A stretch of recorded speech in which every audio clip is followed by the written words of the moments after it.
Igbo mmadụ ege m ntị, ekele m unu, kelesi unu ike. Tata nwanne m nwoke bụ Maazị Uche Ijegalụ abịala n'ọgbọ ka ọ si abịa. Wetara na ozi ọma nke ga-abara anyị uru, bakwara gị uru. Ozi nke anyị ga-eweta tata bụ ihe gbasatara ihe onyonyo ụmụazị gị na-enyo na be gị. Kedu ihe ha na-ekiri n'ụlọ? Ịma ụdịrị ha na-ekiri? Ị mara ụdịrị fim ha na-atinye ha na-ekiri n'ụlọ? Eziokwu na anyị chọrọ ka ụmụazị bido ụmụazị mma. Eziokwu na anyị chọrọ ka ihe ha bụla na-eme ka ọ na-aga ọfụma. Anyị pụtara anyị tinyere nkịtị ka sambolo, ha nọrọ ala na-atinye na-ekiri ya amahụ. Kedu ka gị bụ nwoke maọbụ nwaanyị si aghọta ihe ụmụazị gị na-ekiri? Ihe afọ ụmụazị dị afọ 4 ma afọ 5 ma afọ 6 ma ndị dị afọ 3 a na-ekiri ihe ndị okenye kwesịrị na-ekiri. Ọkachasị mma ihe dị mma. Eziokwu na anyị kwesịrị ị na-eme ha ka ha na-amụta, mana ọ bụrụ ọzọ nke ịmụtazi ihe ọjọọ site n'ihe onyonyo. Anyị ga na-agba mbọ mara ụdịrị ihe ha na-ekiri, ha na-ete ha tinye anya, mara chanels ha na-abanye, mara nke ha na-atinye. Ma anyị chọrọ ịnaba abanye, hapụ ụmụazị sọsọ ha n'ụlọ ebe a na-ekiri ihe, ha tinye ebe ndị okenye na-eme ihe dị agha dị agha. Ọ dabaghịkwa n'otu ahụ.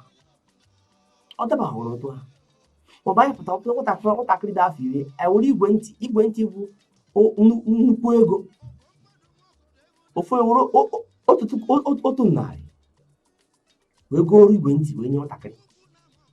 Ego nke ndị bekee na-akpọ data enye ya n'aka, ogoju ọ na-apị ọpịa nke ọzọ, ọ na-amụta ihe nna ya na onwe ya mụtara. Ọ bụrụ otu ahụ, ihe abụrụ ihe eji mara anyị ndị Igbo. Ọ bụrụ ihe eji kụziri anyị cha. Achọrọ mkpụrụ mata ofu ihe.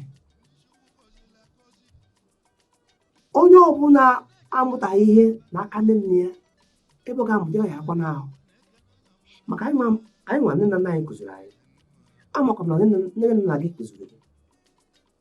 Kedu ebe nwatakịrị ga-esi mụta ihe ọma? Ọ bụrụ n'aka nne na nna ya. Biko, achọrọ m ka anyị na-atinye anya n'ihe dị mma, ka anyị mara na ụmụazị anyị ha na-emekwa ihe ha kwesịrị ime, ha na-ekirikwa ihe ha kwesịrị ikiri. Maka na ihe adịghị mma nwatakịrị nwatakịrị mụta ihe ọjọọ, iche nọ na ọ na-ekiri ihe o kwesịrị ikiri, mba ọ banye na nke ọzọ. Maọbụ anyị achọ ihe ka na-akpọ ihe igbo onyonyo nke bụ sọsọ ihe gbasara ụmụazị ya n'ime ka ha na-ekiri. Ka anyị were ụtụtụ nnọọ chụba ewu ojii, o were ehihie chụba gịnị ewu ojii. Ụmụazị anyị dara ada anyị mkpa n'ụwa, maka ọha ga-enye anyị nka. Mgbe ọ bụ na ọkpụkpọ anyị adịghị echi ezi ike, ha nwa ga-eme gịnị? Ele anyị nka. N'ihi nke a, anyị kwesịrị na-eleba anya ihe ọbụla ha na-eme. Ojiji ha na-abata ha, anyị kwesịrị na-atinye anya n'ihe ọbụla ha na-eme. Anyị kwesịrị na-ama ụdịrị ihe ha na-eyi na-apụ. Anyị kwesịrị ịma ndị enyi ha. Anyị kwesịrị na-ama ndị ha na-eso akpụgharị, makwara ụdịrị ebe ha na-atinye aka, mara ndị na-adụ ha ndụmọdụ, makwara ebe ha na-ejigere mgbe ọbụla, makwa mgbe ha gbanwere n'omume. Maka na ihe nke a dị mkpa.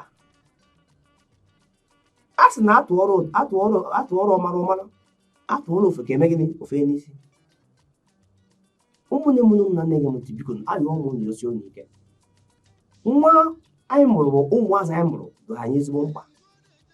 Anyị kwesịrị na-eyi ha ka akwa, na-amakwa kasị amakwa mmadụ, na-echekwa akasị echekwa ihe, n'ihi na ihe niile anyị na-ekwu okwu bara ezigbo uru. Ụmụnne m, biko ka nke a bụrụ ndụmọdụ wee dọọrọ anyị. Biko, ị chọrọ inweta anyị n'igwe ntị ma ọ bụ na ebe anyị na-eme ihe, ịnweta anyị na www.prosium.rtv ma ọ bụ nweta anyị na 0809 4646 206 maọbụ nweta anyị na 0801 22 80 7671. marakwa na afa m bụ Maazị Uchenna Ijegalụ, nke na-ewetara unu ozi a kwa mgbe na chanel a. Ị ga na-agba mbọ ka ị na-amụke dịka kpakpando nke ahụ ịbụ, n'ihi na anyị bụ ndị Igbo. Gee ntị n'ihe kwuru, maka na ihe kwuru dị mma. Ozi a nke onye enu ome gịnị ọka ọrụ ibe ya. Anyị fụ ụbọchị ọzọ. Ekele nwere